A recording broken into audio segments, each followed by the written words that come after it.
Bueno, oremos y podemos comenzar con el capítulo 5 de la clase, la teología de la cruz.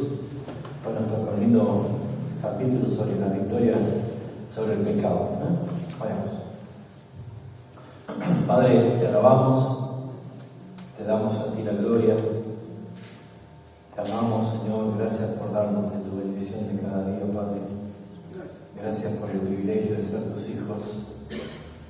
Gracias por tu perfecto plan de redención, el cual nuestro Salvador Jesucristo concretó en la cruz y el Espíritu Santo aplicó esa realidad a nuestras vidas. Y nos has dado la posibilidad de integrar tu familia, tu gran familia, que es la Iglesia, disfrutar de ella, Señor, nutrirnos, edificarnos mutuamente, Señor, porque pertenecemos a tu cuerpo, Señor. Y eso es una gran responsabilidad y una tremenda bendición para nosotros.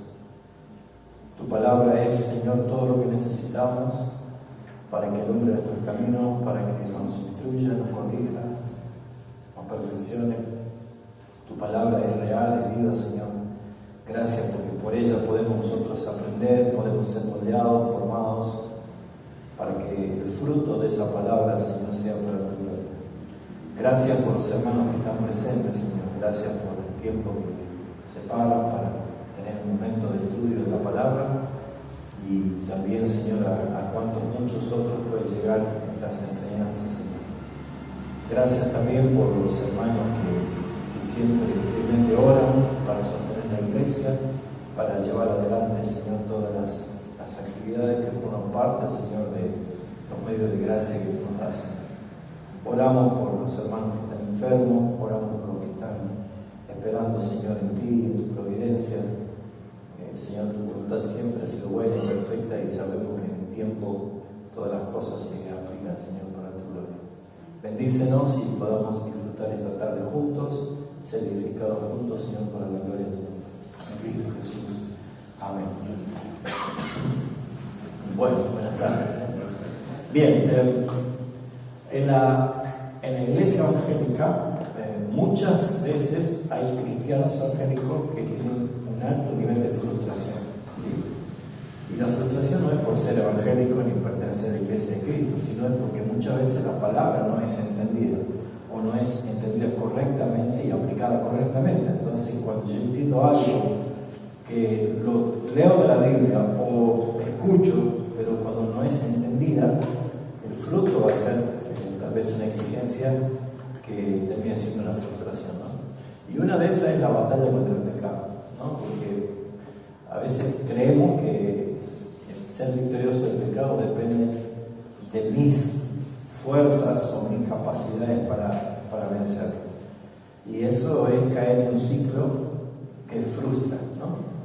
Porque estoy bien, en paz, en comunión con el Señor, soy tentado, accedo a la tentación, peco, y ahí viene el problema que me siento una vez más sucio, avergonzado, tengo convicción de pecado, pido perdón, me arrepiento, vuelvo a la comunión con el Señor, me siento en victoria, pero al poco tiempo vuelvo otra vez a sentir lo mismo. Y ese ciclo para muchos es una frustración porque después ya ni siquiera quieren orar porque les da vergüenza decir Señor otra vez sobre el mismo pecado, sobre lo mismo otra vez.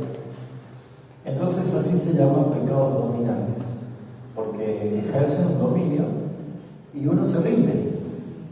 Entonces, ¿es posible nosotros ser libres del poder del pecado? Pues sí, la palabra lo enseña.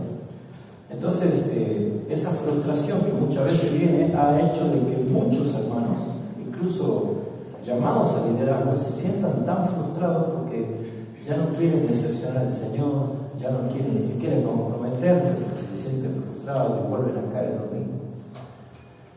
Entonces es importante esta clase para que podamos ver que esa teología de la cruz no se reduce solamente a que venís a repetir una oración, ahora sos creyente, ya te bautizás, vas a la iglesia y se terminaron tus problemas, ¿no?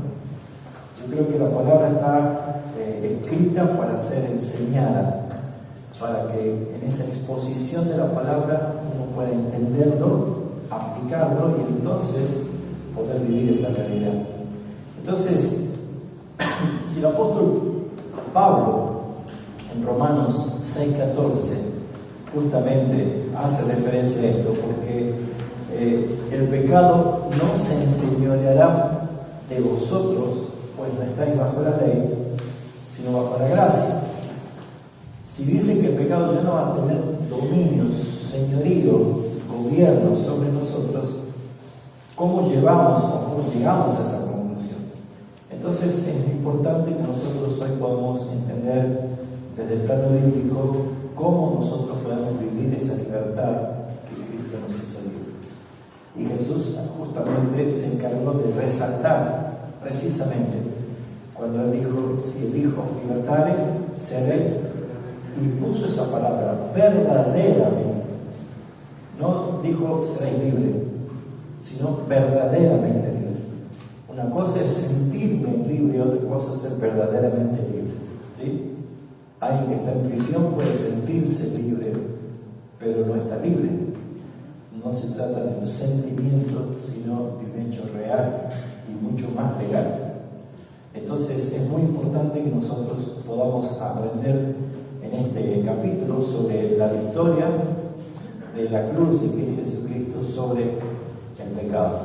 Entonces, en la introducción de la clase de hoy, dice: la cruz no solamente obtuvo el perdón de nuestros pecados y la cancelación de nuestra condenación, sino que aseguró nuestra libertad del dominio del pecado.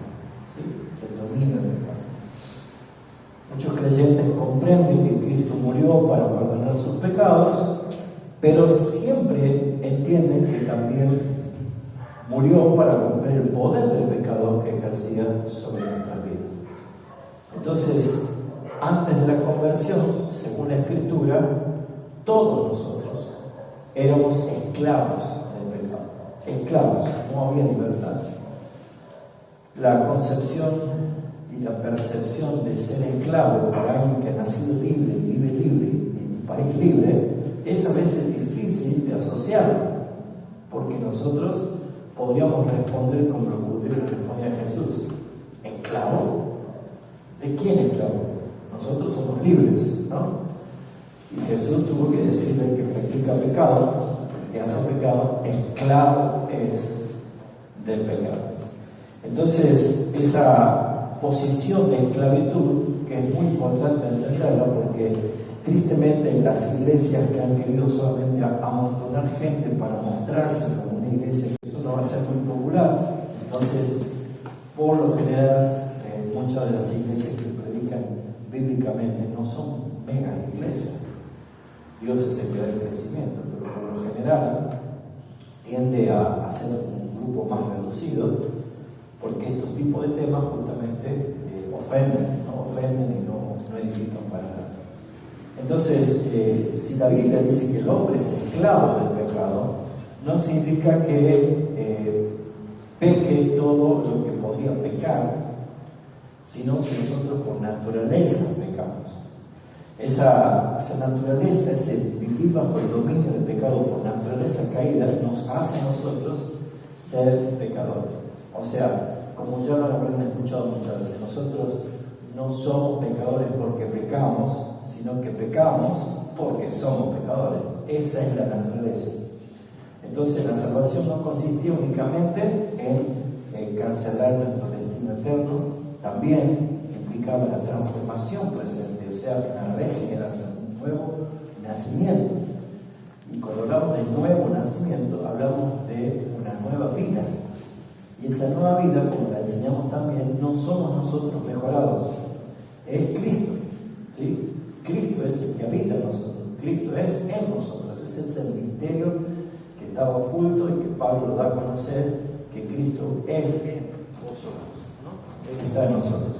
Entonces, al entender esto, vemos que Dios no solo nos da libertad de la culpa del pecado, sino también nos da libertad del poder del pecado. Antes éramos esclavos del pecado, ya el pecado no ejerce poder sobre nosotros. Pero el pecado, según Pablo, Romanos 7, sigue morando en nosotros, en nuestros miembros. Y por eso es que ahí entendemos que debemos vivir de una manera que la Escritura nos da instrucciones de cómo vivir hasta que ese pecado que mora en nosotros, pero que ya no tiene poder sobre nosotros, pero está en nosotros, cuando seamos glorificados, ya directamente sea el fin de la existencia del pecado. Entonces nosotros en ese proceso de salvación, porque somos salvos de hecho por la obra de Cristo, que nosotros estamos siendo salvados, porque falta la parte final de la glorificación, de la transformación total, donde nosotros, yo no logro imaginarme lo que sería vivir una fracción de segundos sin pecado en mi vida. No nos imaginamos eso. Bueno, una eternidad viviremos sin pecado, porque ya no va a existir el pecado. Entonces, naturalmente, debemos ver nosotros de que la Escritura nos enseña que aquellos que han sido justificados por Dios el Padre, también son llamados a practicar la santificación, un ejercicio natural. Entonces esa misma gracia que perdona es la misma gracia también que transforma, es la misma aplicación para nosotros. Entonces entender que la victoria sobre el pecado no significa una perfección, porque si alguien dice ya hay que ser perfecto, está equivocado, ¿sí? Nosotros somos perfectos ante los ojos del Padre porque estamos en el perfecto, que es Cristo. Pero nosotros estamos en plena transición. Entonces, ya no somos esclavos del pecado, pero sí le pertenecemos a Jesucristo. Entonces, es importante entender que cuando comenzamos esta serie y hablamos de cómo es la teología de la cruz desde la perspectiva del Padre, dijimos que el Padre solamente ve a dos personas, ve a Adán y a Cristo. Adán es una puerta, porque por Adán entra el pecado y el pecado la muerte. Y Cristo también se presentó como la puerta, yo soy la puerta. Entonces, al entender esto, y vamos a leer esos textos que tenemos acá para que vamos fundamentando todo esto, vamos a ver claramente que esa esclavitud del pecado es una herencia, traemos herencia desde Adán. En Romanos capítulo 5, versículo 12, dice: por tanto, como el pecado entró en el mundo, el pecado entró en el mundo por un hombre, y por el pecado la muerte, así la muerte pasó a todos los hombres por cuanto todos pecaron. O sea que Adán, el primer hombre creado perfecto en Edén, que por causa de su desobediencia y del pecado, él fue una puerta para que el pecado y la muerte entrase a toda la humanidad. Por eso es que la Escritura dice: todos pecaron y están destituidos de la gloria de Dios. Así que el pecado no es simplemente una conducta mal aprendida, una conducta que desagrada, sino que es una condición hereditaria. Nosotros nacemos en pecado, aunque nosotros solemos escuchar por lo general que los niños son inocentes. ¿Han escuchado eso? Los niñitos son inocentes. Entonces, naturalmente la conjugación va a ser esta: si muere un niño o después de práctica de abortos, ¿qué pasa con esos niños? Entonces, la primera ecuación y análisis de esto es: no, los niños son inocentes, todos van al cielo. ¿Sí? ¿Han escuchado eso? Es un pensamiento muy popular. Si tuviéramos que nosotros decir que van al cielo porque no cometieron pecado, entonces estaríamos afirmando que la salvación es por obras. Y la salvación no es por obras, es un don de Dios y debe recibir la persona. Si bien es cierto, no tenemos respuesta bíblica, porque Deuteronomio 29 dice que Dios tiene cosas secretas. Así que si Dios tiene cosas secretas, no lo vamos a saber, pero Dios sabe qué pasa con esas almas. Pero no podemos afirmar que alguien es salvo porque no pecó aún. Nosotros somos pecadores de nacimiento, desde la gestación, desde la concepción, porque nosotros desde Adán hemos heredado la corrupción y la naturaleza caída del pecado. Por eso es que no podemos afirmar esto, ¿no? Que los niños que mueren todos van al cielo. La salvación es de Dios, entonces forma parte de su secreto. No podemos afirmar algo. algunos matrimonios han tenido el triste momento de perder embarazos, ¿no? Y uno dice, ¿qué pasará con todo esto? Bueno, justamente es descansar en la soberanía de Dios, confiar en sus atributos santos y dejar que el Señor nos llene a nosotros de esperanza, ¿sí? Porque hay un día de resurrección y tendremos nosotros esa oportunidad. Entonces lo que nosotros podemos ver es que la Biblia no niega que la naturaleza pecaminosa es real. David en el Salmo 51, versículo 5, él reconoce la realidad. Por eso él escribe, he aquí, en maldad fui formado y en pecado me concibió mi madre. No es que la madre estaba pecando en condenación, no, él nació pecador. Esa es la realidad que nosotros podemos ver. Así que esto no significa que los niños son culpables de pecados personales al nacer, porque apenas nacen no han cometido ningún pecado, sino que poseen una naturaleza. Todos poseen una naturaleza corrompida e inevitablemente producirá el pecado. Tarde o temprano va a pecar. Es más, sabemos hacer primero lo malo que lo bueno. Es más, nunca se inaugura una escuela para aprender a hacer lo malo. Toda la escuela y toda la educación es para que nos eduquen, para hacer lo correcto, para decir buen día, buenas noches, muchas gracias. Pero ¿por qué no hay escuela para enseñar a hacer lo malo? Porque lo malo nos sale naturalmente. Tal vez ni siquiera hablamos, los bebés, algunos no hablan, pero ¿quién tiró el jarrón? Y él señala al perro y fue a él. ¿De dónde nace todo esto? Esa naturaleza habla de que todos somos pecadores. Y en cuanto a la corrupción, es normal, porque Dios dice en Génesis 6 que de continuo solamente el hombre escoge el mal. O sea, siempre escogemos el mal, también escogemos algo menos malo, pero siempre escogemos el mal. Aún lo bueno que puede ser ante los ojos de demás, si no es en el Señor, es malo, es una obra mala. Para que no nos confundamos. Entonces, lo que esto va a decantar es que hay un dominio del pecado. Entonces, si encontramos nosotros que Adán está la corrupción del pecado, todo lo que está en Adán es provocación y abominación ante los ojos de un Dios santo. Dios es 3 veces santo. Entonces, claramente, Jesús, cuando Él estaba en la tierra y habla justamente acerca del pecado, vamos a Juan capítulo 8. Jesús justamente hace referencia a esto cuando dice lo siguiente, desde el versículo 31, dice: Jesús dijo a los judíos que habían creído en Él: si vosotros permaneciereis en mi palabra, seréis verdaderamente mis discípulos y conoceréis la verdad, y la verdad os hará libres. Noten ustedes cómo asocia Jesús el discipulado con el conocimiento. No le dijo: si ustedes repiten esta oración y me reciben en su corazón, van a ser verdaderamente libres. No, habla del conocimiento que proviene del discipulado. Es más, la gran comisión dice que nosotros debemos ir y hacer discípulos a todas las naciones, enseñándoles. ¿Por qué? Porque la palabra es la que nos muestra a Cristo, nos señala a Cristo, y así empezamos a entender nuestra salvación y la obra redentora. Por eso dice: y conoceréis la verdad, y la verdad los hará libres. Entonces ellos respondieron: linaje de Abraham somos, jamás hemos sido esclavos de nadie, y tú dices: seréis libres.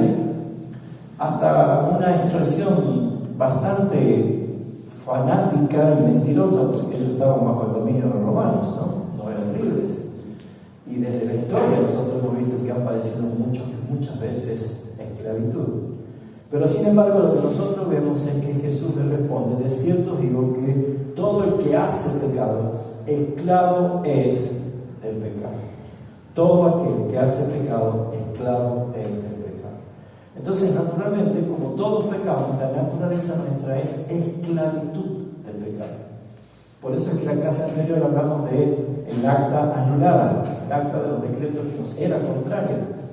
O sea, eran los argumentos legales de una acusación concreta de quiénes somos nosotros ante un Dios que es 3 veces santo. Entonces la condición natural del hombre es esclavitud. Y por esa razón es que al ser Adán un hombre caído, corrompido y condenado por sus delitos y pecados, no era posible de que nadie descendiente de Adán sea salvo por sus propios méritos, porque es imposible. No hay posibilidad. Por eso es que Jesús dijo: conoceréis la verdad y la verdad os hará libre. ¿Cuál será la verdad? ¿Un conjunto de afirmaciones reales o una persona? Jesús dijo: yo soy la verdad. Él es la verdad. Así que lo que ellos necesitaban no es conocer un conjunto de instrucciones o reglamentos o nuevas leyes, sino conocer al libertador. Por eso es que cuando Él dijo que el que hace pecado es esclavo del pecado, encontramos acá que hay una afirmación inmediata haciendo referencia a que Él es la verdad y Él es la libertad de la esclavitud. Versículo 36. Así que si el Hijo os libertares, seréis verdaderamente libres. Entonces, cuando encontramos esta realidad, vemos de que Jesús, el que le estaba hablando a los judíos, no era un espíritu, no era una visión, no era un éxtasis, era una persona encarnada. Dios se había encarnado. Por eso es que el estado de Cristo, cuando vino a este mundo, vino un estado de humillación. ¿Por qué? Porque Jesús tomó la forma de hombre. Aunque Él no cometió pecado, pero Él tomó la naturaleza esa. ¿Para qué? Para que pudiese justamente pagar. La paga del pecado es la muerte. El hombre pecó y el hombre debe morir, pero el que se encarnó es Dios y tomó la esencia, la figura, la forma del hombre, hecho semejante a los hombres, haciéndose siervo, dice, o sea, se hizo esclavo. ¿Entienden? Entonces, acá vemos nosotros que era necesario entender por qué la cruz es fundamental para la fe cristiana, porque Jesús en esa cruz mató a Adán, en esa cruz mató a usted y a mí, porque nosotros somos en Adán, hijos de Adán por nuestra naturaleza. Entonces es muy importante ver acá que el pecador cree ser libre, pero está dominado por deseos pecaminosos, pasiones desordenadas y una voluntad rebelde. Fíjense en Efesios capítulo 2, el apóstol Pablo dice: y Él os dio vida a vosotros cuando estabais muertos en vuestros delitos y pecados, en los cuales anduviste en otros tiempos siguiendo la corriente de este mundo, conforme al príncipe de la potestad del aire, el espíritu que ahora opera en los hijos de desobediencia, entre los cuales también todos nosotros vivimos en otro tiempo en los deseos de la carne, de nuestra carne, haciendo la voluntad de la carne y de los pensamientos, y éramos por naturaleza hijos de ira, lo mismo que los demás. Esa era nuestra naturaleza, éramos pecadores y no podíamos ser libres de los pecados. Por eso es que es importante ver el plan de redención, la obra de redención, lo que Jesucristo hizo. ¿Por qué Dios se encarnó? El Verbo se hizo carne y habitó entre nosotros. Él no pecó, pero Él vino en esta condición caída que nosotros tenemos. Vamos a ver lo que revela Filipenses, el apóstol Pablo en Filipenses, cuando describe lo que fue la humillación de Cristo. Acuérdense que Él es Dios. ¿Por qué humillación? Porque Él se hizo creación. El Creador se hizo creación, se encarnó. Por eso dice, versículo 5, Filipenses 2:5, haya pues en vosotros este sentir que hubo también en Cristo Jesús, el cual siendo forma de Dios, no estimó a ser igual a Dios como cosa a que aferrarse, sino que se despojó a sí mismo, tomando forma de siervo, hecho semejante a los hombres, y estando en condición de hombre, se humilló a sí mismo, haciéndose obediente hasta la muerte, y muerte de cruz. Ese es el estado de humillación, desde el versículo 9 al 11, es el estado de exaltación de Jesucristo. Pero el estado de humillación, fíjense ustedes cómo cambia de la pluralidad a la singularidad cuando él dice primero que hecho semejante a los hombres, plural, habla de la humanidad entera, pero estando en condición de hombre, ya habla en singularidad, siendo Adán. Él tomó esa naturaleza caída, porque él debía justamente pagar por la culpabilidad de nuestros pecados. Entonces, lo extraordinario del plan de redención y la gloria de esa teología de la cruz la vemos nosotros resaltada en la carta de Pablo a los Romanos, en el capítulo 6, cuando empezamos a hablar de la unión, nuestra unión con Cristo, esa unión hipostática. Porque lo que nosotros vemos allí es que dice muertos al pecado, muertos al pecado. Vamos a leer algunos textos de allí en capítulo 6. ¿Qué pues diremos? ¿Perseveraremos en el pecado para que la gracia abunde? En ninguna manera. Porque lo que hemos muerto al pecado, ¿cómo viviremos aún en él? Fíjese que Pablo se incluye y nos incluye los que hemos muerto al pecado. Hemos muerto al pecado. Les vamos a hacer una reflexión sobre este acontecimiento. Muertos para uno, vivos para otro. ¿Qué significa? ¿Cómo podemos aplicar esto? Ahora bien, dice el versículo 3, ¿o no sabéis que todos los que hemos sido bautizados en Cristo Jesús, hemos sido bautizados en su muerte? No está hablando en la simbología del bautismo en agua, sino lo que realmente el bautizo real fue hecho en la muerte de Jesucristo. Hemos sido bautizados en su muerte. ¿En qué consiste? ¿Por qué la simbología es sumersión e inmersión y se me fue la palabra? Sumergirnos y emerger, ¿sí? Y salir del agua.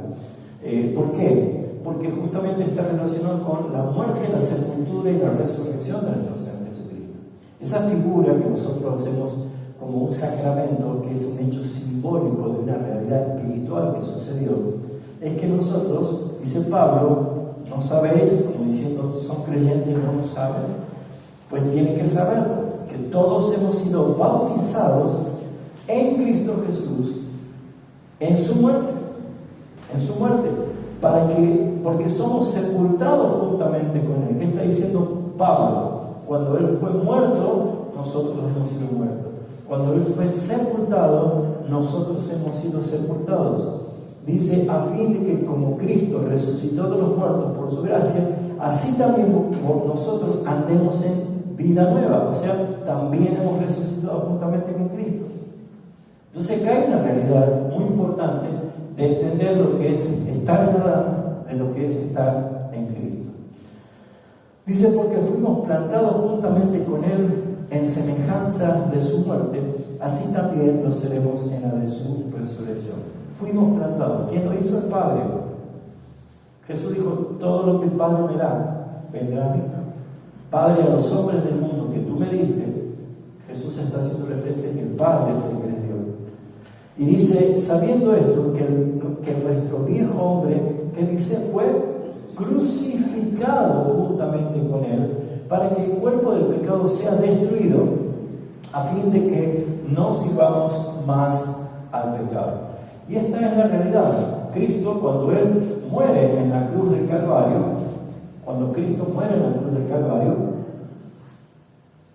allí muere Adán, pero allí muere cada uno de nosotros, que estábamos en Adán cuando Jesús muere. Y por esa razón es que Jesús, al resucitar, a tomar victoria sobre la muerte, nosotros empezamos a experimentar lo que se llama la nueva vida. Es lo que Pablo está expresando acá.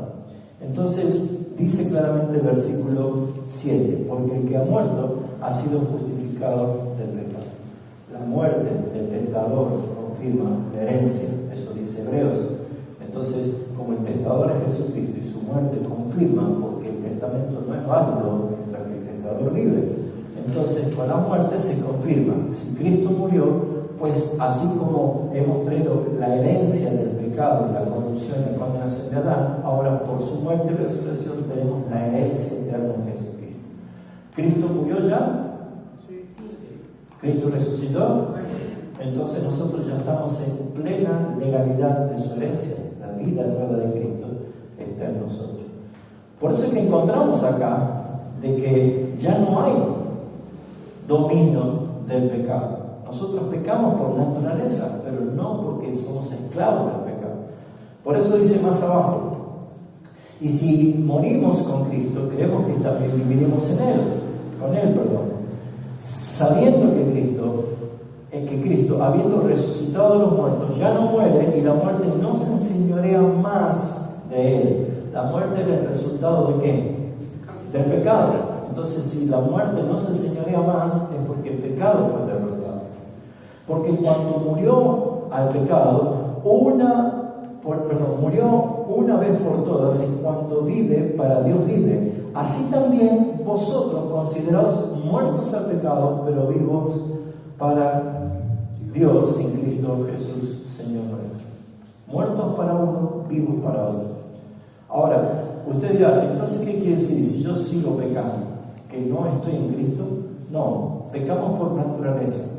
Pero para el pecado, personificando como una persona, ya no somos esclavos del pecado, porque el pecado nos vio a nosotros morir. Yo ya no vivo. El pecado no puede servirse de nosotros, porque yo ya no vivo. ¿Cuándo morí?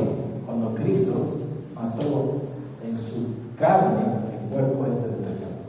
Ahí morimos nosotros. Entonces, nosotros estamos muertos al pecado, pero cuando hemos resucitado estamos vivos para Dios.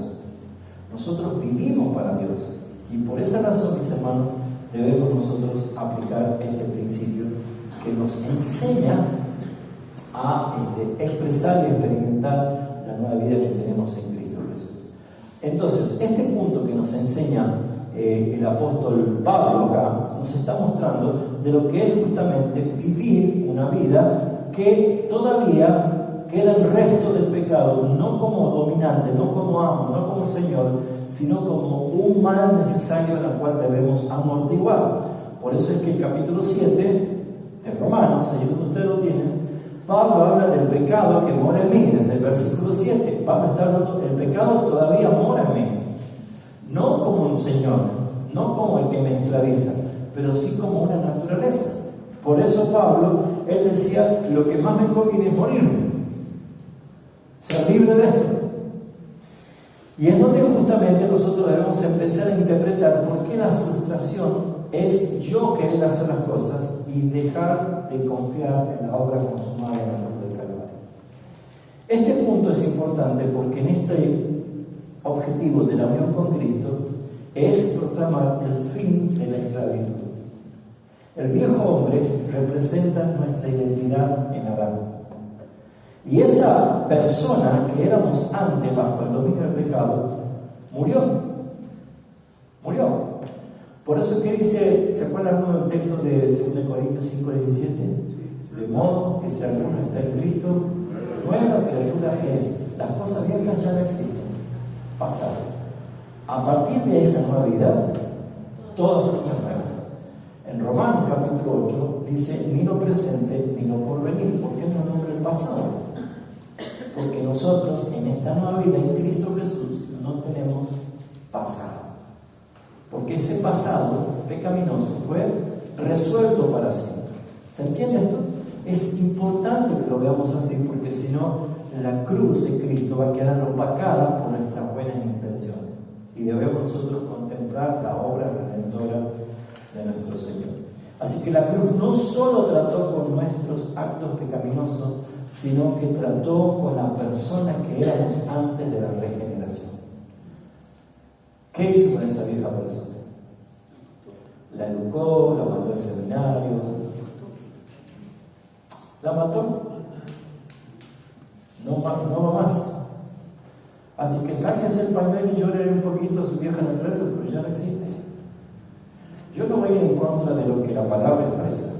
Ahora, sí hay una responsabilidad de vivir esta nueva vida en Cristo, y se llama santificación, que es la que todos debemos ejercer autoridad para hacer lo que la palabra de Dios nos dice que hagamos.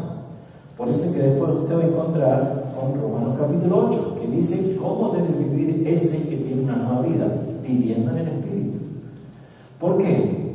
Miren cómo comienza el Romanos capítulo 8. Ahora, pues, ninguna condenación hay para los que están en Cristo Jesús. ¿Por qué? Porque toda condenación, toda deuda, todo fue pagado en la cruz. Cuando Él resucitó, acá no hay deuda. Acá no hay deuda, acá no hay condenación. Toda condenación ha sido quitada. Por eso dice, ninguna condenación hay para los que están en Cristo Jesús. Pero como no termina allí el texto, aparece una coma y dice, a los que no andan conforme a la carne, sino conforme al Espíritu. Y entonces Pablo empieza a desarrollar lo que es vivir en la carne y vivir en el Espíritu. Vivir en Adán o vivir en el Espíritu. Que esta es una realidad que permanece en nosotros como una tensión permanente y constante hasta el día de la glorificación. Porque nunca escuchó sus propias voces, sus pensamientos del viejo hombre.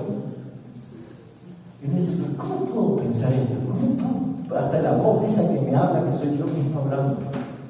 Y no es que estamos locos, no estamos paranoicos. Nos da el testimonio que somos todavía una realidad compuesta con dos naturalezas, que es la que nosotros vemos en el corazón. Que hay una parte que todavía sigue siendo mi vieja naturaleza y la otra nueva que es Cristo Jesús. Y acá encontramos esa tensión, acá encontramos esa batalla diaria, porque el Señor podría haber hecho en la regeneración un solo acto y somos perfectos y puros y glorificados en el momento de la transformación. Pero sin embargo eso no sucedió aún. ¿Va a suceder? Sí. El día que suene la trompeta y aparezca el Señor, seremos transformados, dice Pablo en medio de. Pero mientras tanto, nosotros estamos en la carne, pero no andamos en la carne, no militamos en la carne. Y es lo que se encarga justamente Romanos capítulo 8 de enseñar. Por eso tiene para leer Romanos 5, Adán y Cristo, Romanos 6, la unión con Cristo, Romanos 7, el pecado que mora en mí, cómo tratar con eso, y Romanos 8, cómo vivir en el Espíritu. Así que tiene usted ahí un hermoso devocional para la semana y su estudio. Pero lo que vamos a ver acá es que en Romanos 8 muestra justamente cómo es vivir en la carne y cómo es vivir en el Espíritu. ¿Qué dijo después? Versículo 3. Porque lo que era imposible para la ley, por cuanto era débil por la carne, Dios enviando a su Hijo en semejanza de carne, y a causa del pecado condenó el pecado en su carne. O sea, mató a Adán, tomó esa naturaleza, la llevó a la cruz y la mató. Y ahí estábamos nosotros. Para que la justicia de la ley según se cumpliese en nosotros, de que no andamos conforme a la carne, sino conforme al Espíritu. Esa palabra conforme o conformarse es tomar la forma. Debemos tomar la forma. Esa es la sinergia de la santificación. El Espíritu Santo obra en mí, pero yo obedezco el obrar del Espíritu Santo. No es que yo me tiro a dormir en el catre esperando que el Señor haga. No, pues Él dice que Él va a perfeccionar la obra, claro, pero a través de la soberanía y la responsabilidad humana. Usted también tiene que hacer cosas. Morir lo terrenal, no satisfacer los apetitos de la carne, resistir. O sea, ¿cuántas cosas tenemos que hacer nosotros? Entonces, lo que dice acá el versículo 5 es que los que son de la carne piensan en las cosas de la carne, pero los que son del Espíritu piensan en las cosas del Espíritu. Como es el pensamiento tal es él, lo que uno piensa es. Por eso es que nosotros tenemos ahora la mente de Cristo. La mente de Cristo nos permite a nosotros llevar todo pensamiento contrario cautivo a la obediencia de Cristo. ¿Se está entendiendo? Entonces, no es que el Señor nos dijo, bueno, ahora le doy una nueva vida, pero tienen que pelear con el viejo hombre y vean cómo ustedes salen de esa pelea, que Dios lo ayude. No, Dios nos ha dado armas poderosas y nos ha dado principalmente la obra de su Espíritu Santo. Entonces, muchas veces surge la pregunta, ¿puede un cristiano vivir en la carne siendo cristiano? Y muchos dicen, no, la carne está crucificada, pero en realidad esa es la responsabilidad que nosotros tenemos. Pablo hace mucho énfasis en esto de batallar contra los apetitos de la carne. En Gálatas capítulo 5 hace referencia. Porque ¿qué pasa? Que los que piensan las cosas de la carne van a hacer las cosas de la carne y van a desear las cosas de la carne. Versículo 6, porque el ocuparse de la carne es muerte, pero el ocuparse del Espíritu es vida y paz. cuando los designios de la carne son enemistad contra Dios, porque no se sujeta a la ley de Dios ni tampoco puede. Entonces, ¿qué nos dice a nosotros? ¿Qué consejo viene? Empieza a decir esto: los que viven según la carne no pueden agradar a Dios. Entonces, como verán, hay como una especie de disputa interna, ¿no? Si más empieza a tomar dominio en mi carne y solamente esto queda de Cristo, ¿qué prevalece? Mi carne. ¿Y qué es lo que dice? Ocuparse de la carne es muerte. Y no habla de la pérdida de la salvación. Hay muchas cosas que suceden en la vida cristiana cuando anda más en la carne. Pierde comunión. Nunca va a perder la unión, pero sí pierde la comunión. Pierde el gozo de su salvación. Empieza a tener su vida infructífera. No da fruto para la gloria del Señor. En vez de 100 por 1, a veces llegan a 30. Y cuando empezamos a vivir así, el perjudicado no es Dios, somos nosotros mismos. Por eso es que David, siendo alguien al cual por revelación también es el que esperaba la obra del Mesías, aquel que por revelación el corazón le dolía por el pecado, él dice: renueva el espíritu recto dentro de mí y no quite de mí tu Santo Espíritu. Devuélveme el gozo de la salvación. Entonces, cuando alguien está menguado su vida espiritual, pues naturalmente no va a poder disfrutar la libertad que Cristo le da. Entonces, lo que vemos nosotros es que en esta libertad que nos da el Señor es que nosotros empecemos a hacer lo que dice la palabra. Dice el versículo 9: mas vosotros no vivís según la carne, sino según el Espíritu. Es como que acá hay un freno. Hey, esperen. Ustedes no han sido revividos para vivir en la carne, han sido revividos para vivir en el Espíritu. Entonces, ¿qué nos dice Pablo que tenemos que hacer? Si es que el Espíritu mora en vosotros, y si alguno no tiene el Espíritu de Cristo, pues no es de él. ¿Por qué? Porque simplemente está actuando y no siendo real un hijo de Dios. ¿Cómo encontramos la verdadera libertad? Con la verdad. Conocéis la verdad los hará libres. Pero si Cristo está en vosotros, el cuerpo, la verdad, está muerto a causa del pecado, mas el Espíritu vive a causa de la justicia. Entonces, si vive, el Espíritu debe prevalecer. Nosotros podemos en Cristo, por el Espíritu de Cristo en nosotros, amortiguar las obras del pecado en nosotros. Por eso dice el versículo 12: así que, hermanos deudores somos, no de la carne, para que vivamos conforme a la carne, porque si vivís conforme al Espíritu, porque si vivís conforme a la carne moriréis, mas si por el Espíritu hacéis morir las obras de la carne, viviréis. Entonces acá encontramos que hay un poder que nos da el Señor para que esto vaya cada vez menguando más y se empieza a manifestar la victoria de Cristo. O sea, que Cristo vaya tomando más protagonismo, Cristo, y esa vieja naturaleza va menguando. ¿Sí? Leamos estos textos, por favor, busquen esos textos y vamos a aplicarlo. Juan 3:30, que es Juan Bautista, el que da un principio tremendo, el cual se debe aplicar en todos nosotros. ¿Qué dice Juan 3:30? Dice así: él debe crecer y yo menguar. Ahí está. Él debe crecer y yo menguar. Es necesario que él crezca y que yo mengue. Eso no lo tomes como un simple versículo. Ese es un principio de señoría de Cristo. Él debe reinar, yo debo menguar. Muy bien. ¿Alguien sabrá responder cómo puede aplicarse eso? Lo enseñó Jesús. ¿Cómo podría yo menguar para que él crezca? Jesús lo enseñó. Muy bien. ¿Algunos quieren venir en pos de mí? ¿Qué tienen que hacer? Cada domingo, ¿cierto? Cada mes, una vez por mes.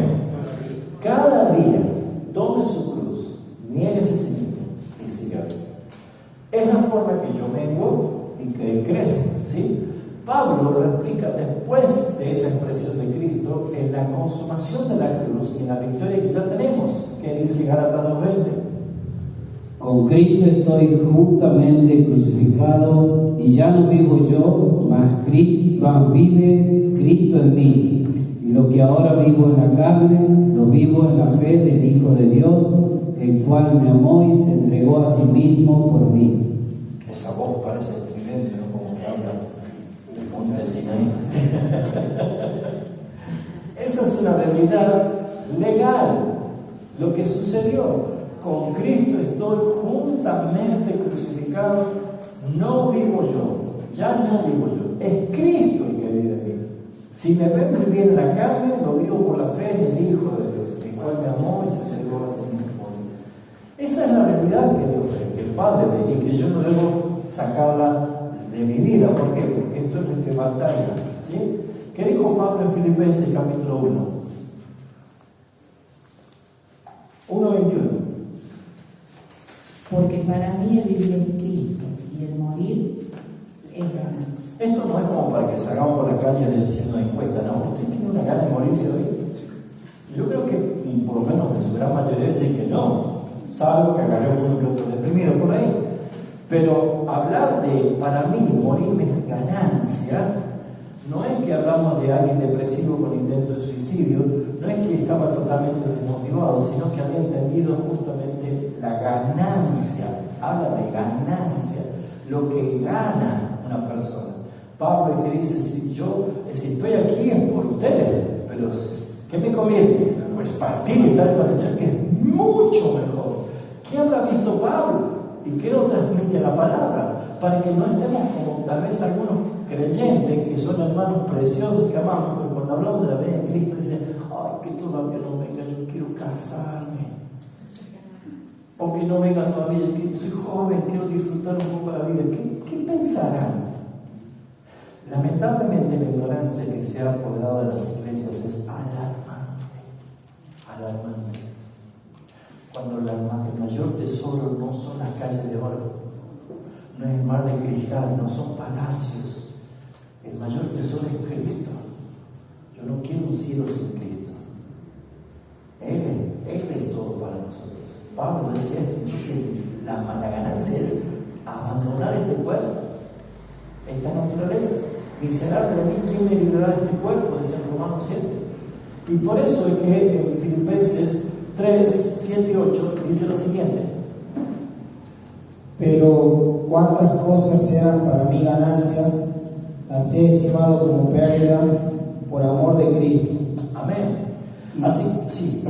Y ciertamente aún estimo todas las cosas como pérdida por la excelencia del conocimiento de Cristo Jesús, mi Señor, por amor del cual lo he perdido todo y lo tengo por basura para ganar a Cristo. Y el que hablaba no era un ignorante, era un conocimiento de muchas cosas, pero eso era basura comparado con alcanzar el conocimiento que hay en Cristo Jesús.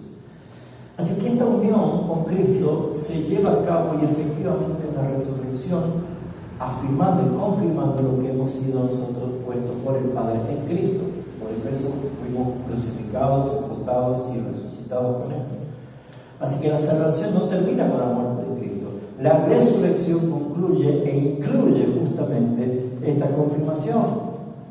Dice justamente Romanos 6:4, para que como Cristo resucitó de los muertos, así también nosotros andemos en vida nueva. Nosotros ya tenemos vida nueva. Nosotros ya tenemos una perfecta vida nueva, que es Cristo en nosotros. Lo único que yo debo hacer es, como dice Pablo en Efesios 1, es orar para que Dios alumbre los ojos de mi entendimiento y pueda comprobar las riquezas y gloria que ya tenemos en Cristo. El problema de la inmadurez es que no entendemos el valor de las cosas.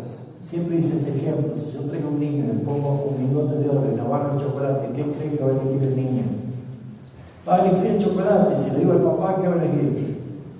Pues va a elegir el lingote de oro, porque una persona madura, mayor, sabe el valor que tienen las cosas. Cuando hay cristianos niños, cuando hay cristianos inmaduros, que son, como dice Hebreos 5, inexpertos porque todavía necesitan la leche, no saben, son inexpertos en la palabra del Señor, no van a ver el valor que tiene la vida en Cristo Jesús. Entonces el resultado que nosotros tenemos por esta nueva vida, el creyente recibe una nueva naturaleza. Como lo dije muchas veces, nosotros somos los únicos seres humanos en la historia de la humanidad que nacemos dos veces. resurrección comienza con una nueva existencia. Nuevos deseos, nuevas prioridades, nuevos afectos, nueva relación con Dios. Por eso es que antes no buscábamos a Dios, ahora buscamos a Dios. Antes aborrecíamos a Dios, ahora amamos a Dios. Antes no queríamos su palabra, ahora atesoramos su palabra. ¿Qué ha pasado? El poder de la resurrección es la misma potencia que levantó a Jesús de los muertos y es la que obra en los creyentes. Efesios 1, 19 y 20 hace referencia a esto. Así que la santificación no depende principalmente del esfuerzo humano. No es que diga, Señor, te prometo que ya no voy a pecar más. Cuando alguien se propone algo así, cuando más la tentación y la concupiscencia de la carne se activa. Por eso es que el Señor no nos dice que reprendamos al diablo. Dice, sométete a Dios y el diablo huirá de vosotros. Hay algo que va cambiando cuando empezamos a entender. Entonces, esto nos lleva a nosotros a la santificación progresiva. Esta es la escalera de la vida. Es paso a paso, escalón por escalón. Si yo subo 3 o 4 escalones, me puedo caer más rápido también. Puedo subir muy rápido, pero puedo caer muy violentamente. Vaya escalón por escalón, porque la santificación es progresiva. Porque esa obra que Él ha comenzado, Él la va a continuar. Pero hay santificación, es sinérgica. Actúan 2 poderes, el poder del Espíritu y el poder de mi obediencia. Es donde yo empiezo a hacer las cosas que la palabra de Dios me pide que haga. Gálatas capítulo 5.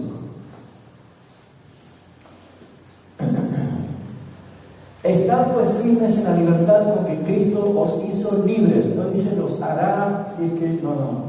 Ya nos hizo libres. ¿Cuál es nuestra responsabilidad? Estar firmes en esa libertad. Y no estéis otra vez sujetos al yugo de la esclavitud. Pablo es muy duro en cuanto a esto. Si Él nos hizo libres, ¿cómo quieren volver a la esclavitud? Por eso es que sorprendido a la iglesia de Galacia le hace esta pregunta en el versículo 7. Vosotros corríais bien, venían bien, habían empezado bien. Pero ¿quién nos estorbó para no obedecer la verdad? Esto es lo que pasa muchas veces en los creyentes, que ponen por encima de la obra perfecta de Cristo las intenciones de querer yo hacer las cosas. Lo que nosotros debemos hacer, que Pablo lo enseña en el mismo capítulo 5, es que esa sinergia es una tarea de sometimiento a su autoridad y a la obra del Espíritu Santo, pero yo ejerzo la autoridad de obediencia.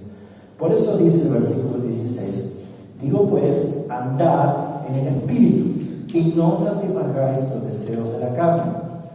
Cuando hablan de los deseos de la carne, no es que el médico te dijo nada de chocolate, justo pasando por una fila, ¿no? Ay, Señor, chocolatito, un pedacito.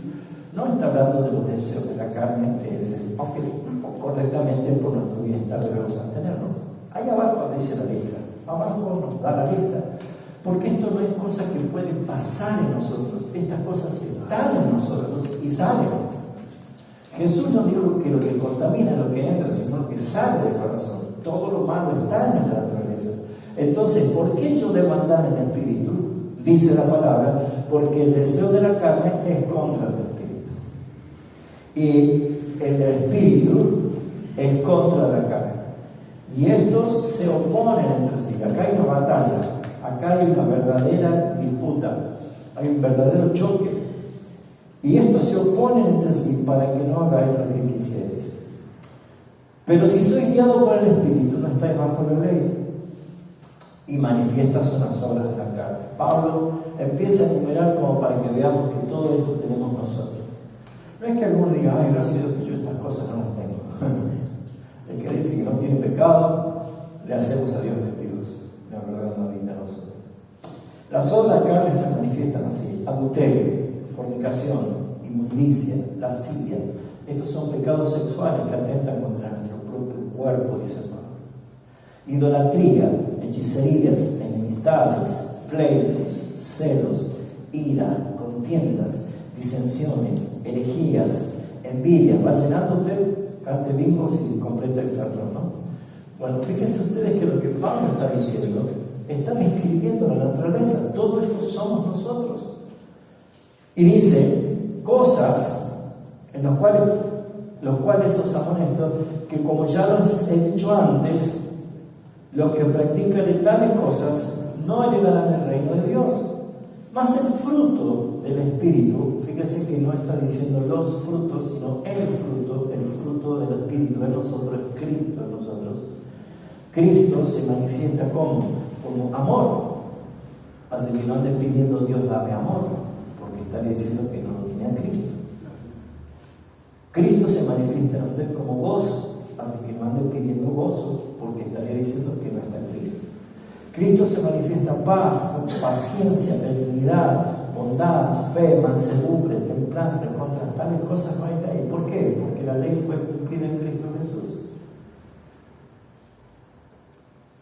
Versículo 24. Pero los que son de Cristo han crucificado la carne y sus pasiones y sus deseos. Y si vivimos por el Espíritu, andemos también por el Espíritu.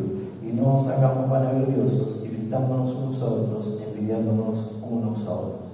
Por esa razón, mis hermanos, existe esta guerra constante en nosotros. La carne contra el Espíritu, el deseo pecaminoso contra el deseo santo de Dios, el viejo patrón de vida contra la nueva naturaleza. Entonces, ¿quién va a prevalecer? A quien yo alimento. Un hombre en la plaza diga que un perro negro, un perro blanco, para levantar la apuesta a ver qué perro ganaba. El perro blanco parecía bien bravo y el perro negro estaba allí echado, entonces todos apostaban al blanco. Cuando empezaba la pelea, el perro negro le ganaba al blanco. Entonces la otra, después que se recuperaba el perro, vuelve otra vez con él, entonces todos iban al perro negro. Y el que ganaba era el blanco, entonces siempre ganaba él. Y le dice, ¿cómo sabe usted cuál es el perro que va a ganar? Dice, no es fácil, los dos perros son míos y el que yo lo alimento se pone fuerte, ese va a ganar y el que lo hago pasar hambre se debilita y el que va a perder. Es grotesco el ejemplo porque sé que a nosotros nos gusta ver peleas de perros y nada de esto, pero creo que se entiende de que esta situación nos lleva a qué? A vivir esa realidad que nosotros tenemos. ¿Quién va a prevalecer? ¿La carne o el espíritu? ¿De acuerdo a quién alimentas? ¿Hay sinergia? ¿Hay responsabilidad? En nuestra tarea. En nuestra tarea. No es que va a venir un ángel que va a abrir la Biblia así, te va a leer en voz alta para que vos simplemente digas gracias, Señor. No, el hábito y la disciplina es nuestra tarea. Así que todo esto contribuye con nuestra madurez espiritual, a la cual hemos sido llamados a alcanzar. Dios comenzó la obra en vosotros, Él la va a perfeccionar hasta el día de Jesucristo. Amén.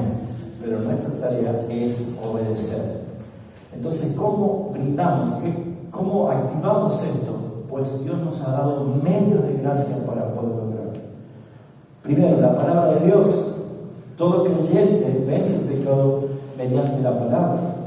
Jesús dijo en Juan 17:17, santifícalos en tu verdad, tu palabra es verdad. ¿Cómo nos santificamos? Por la palabra. Todos los días tengo actividad con la palabra de Dios. La Escritura expone el pecado, corrige el error, fortalece la fe, dirige nuestros pasos. Si yo saco la Biblia de mi vida, todo lo contrario de eso va a suceder. La vida descuidada por la palabra de Dios inevitablemente producirá debilidad espiritual y vulnerabilidad. Y Satanás va a ganar ventaja. ¿Qué otro medio de gracia tenemos? La oración. La oración expresa dependencia al Señor. Y la victoria sobre el pecado jamás se ha obtenido con autosuficiencia, sino con sumisión, someterse al Señor. Cristo nos enseñó a orar y Él decía, ustedes cuando oren al Padre, díganle, no nos metas en tentación, mas líbranos del mal. Amén. Jesús estaba diciendo que esa posibilidad de ser libre no es mi autosuficiencia o mi poder o mi fuerza de voluntad, sino que es dependencia al Padre. Entonces, otro medio de gracia es la iglesia local, somos un cuerpo vivo. Entonces, Dios no tenía los planes de salvarte para que seas llanero solitario por el desierto, sino que Él nos puso en una comunión con otros creyentes para fortalecernos, para edificarnos mutuamente. La exposición de la indiferencia, la individualidad, la soledad, no edifica. En cambio, la exhortación siempre va a encontrar los unos a los otros, siempre va a encontrar eso. Y es una forma de poder combatir el pecado. Mejor si uno se cae en el pozo, ¿quién lo va a sacar? Dice, no, quiere decir eso. Así que la predicación fiel alimenta las almas. Cuando nos reunimos y congregamos todos escuchamos el mismo mensaje, todos adoramos al mismo Señor, todos compartimos fraternidad. Cuando practicamos y participamos en los sacramentos, todos participamos en memoria de Cristo. Así que la iglesia constituye un elemento de gracia y un poderoso proceso de santificación. Así que cuando alguien se enoje con la iglesia, recuerde que se está enojando con la amada de Cristo que él pagó con su propia sangre. Bueno, vamos a ir cerrando. La victoria final sobre el pecado se expresa a través de la victoria de Cristo en la cruz. Y es una lucha temporal. Aunque la batalla es real y a veces encarnizada, porque a veces pasamos más tiempo padeciendo las consecuencias del pecado que viviendo la epiplanicie de la victoria, por esa naturaleza que tenemos, un día vendrá el fin. Ese día, por lo menos yo lo anhelo desesperadamente, que suene esa trompeta, que aparezca el Señor, porque Él pondrá el fin, ya no solamente al dominio del pecado, a la existencia del pecado, sino ya no existirá más para siempre el pecado, ya no existirá. Entonces llegará ese día en que la presencia misma del pecado será totalmente eliminada y Cristo completará la obra que comenzó en nosotros, que se llama la glorificación futura. Por eso es que la gran cadena de oro que aparece en Romanos 8 dice que a los que antes conoció, a estos también predestinó, y a los que predestinó, a estos también nos llamó, y a los que llamó, a estos justificó, y a estos también glorificó. Ahí termina. Nosotros estamos esperando ese último proceso, la glorificación, la gloria misma. Y cuando nosotros hemos glorificado a la gloria de Cristo, esta tierra será transformada a nuestra gloria, dice. Tremendo, ¿no? El doctor Lewis decía que si nosotros tuviéramos posibilidad de ver a alguno de nosotros ya glorificado en nosotros, nos veríamos tentados a mostrarnos por el nivel de gloria. Y no se olviden que nosotros no tenemos gloria por sí mismos, es la gloria de Cristo que alumbra nuestros ser. Porque Él dijo, Padre, la gloria que me diste, a los que me diste al mundo, yo quiero que ellos estén para que vean mi gloria.